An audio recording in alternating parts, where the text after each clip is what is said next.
чегибиз болбосо биздин кыргыз дегенибиз ким ал? 24 метрде чече албастан. Для решения основного вопроса. Кыргыз-тажик чегарасынын дагы 24 чакырымы такталды. Бул тууралуу министрлер кабинетинин маалымат кызматы билдирди. Жумушчу топтордун кыргыз-тажик мамлекеттик чегарасын делимитациялоо жана демаркациялоо боюнча кезектеги жыйыны 29 ноябрдан 5 декабрга чейин коңшу өлкөнүн Бустон шаарында өткөн. Чегара маселелери боюнча бир катар принципиалдуу чечимдер кабыл алынганы эки өлкөнүн УКМК башчыларынын жолугушуусунан кийин белгилүү болду. Бүгүнкү кабыл алган чечимибиз мамлекеттик чегаралар боюнча негизги маселени чечүүгө бизди жакындатат. Кийинки жолугушуу Баткенде болот. Анда дагы чечимдерди кабыл алабыз. Биздин мамлекеттик комиссиялар үзгүлтүксүз иштеп жатышат. Ошондуктан орток чечимге жакынбыз деп ойлойм. Баткене. Саймумин Ятимов кыргыз-тажик чегарасындагы Вору Хаджайлуу анклавын колдонуу боюнча тараптар бир чечимге келишкенин айтты.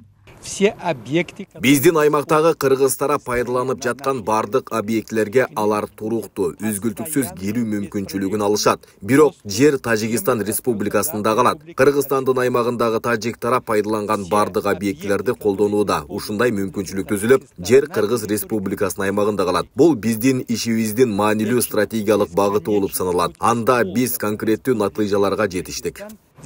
Мындан тышкары Ятимов төрт көчө аймагында ушундай принцип менен колдонуларын белгилеген. Чегаранын чечилишин кыргызстандыктар эгемендикти алгандан бери күтүп келишкен. Анткени чегарадагы чырлар карапайым калктын көкөйүн кескен көйгөйүнө айланып, кандуу кагылыштар менен коштолгон.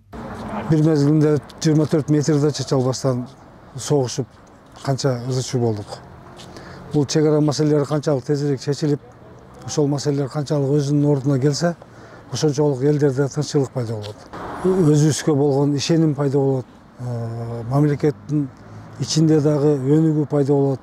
Себеби элдер тынч жашаса, алар өздөрүнүн тиричилигине, ошол эле учурда өздөрүнүн кылган иштери аркылуу мамлекеттин өсүшүнө да чоң салым болот да. Бул мамлекеттик деңгээлдеги кошуналарыбыз.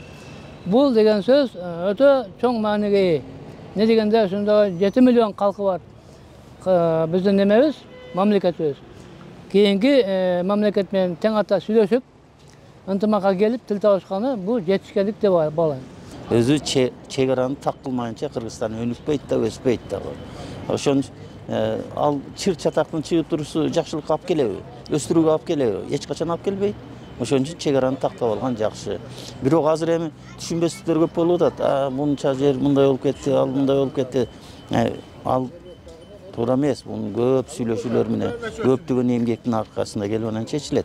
Жөнөкөй чечилбейт да. Буга чейин эки тараптын өкмөттүк делегациясы 2 октябрь күнү жолуккан. Анда чегарадагы маселелерди толук чечүүгө негиз боло турган эки тараптуу макулдашылган протоколго кол коюлган. Бул протоколго эки президенттин эрки менен кол коюлганы белгиленген. Акылай Карабаева, Замирбек Тойчубаев, Регион.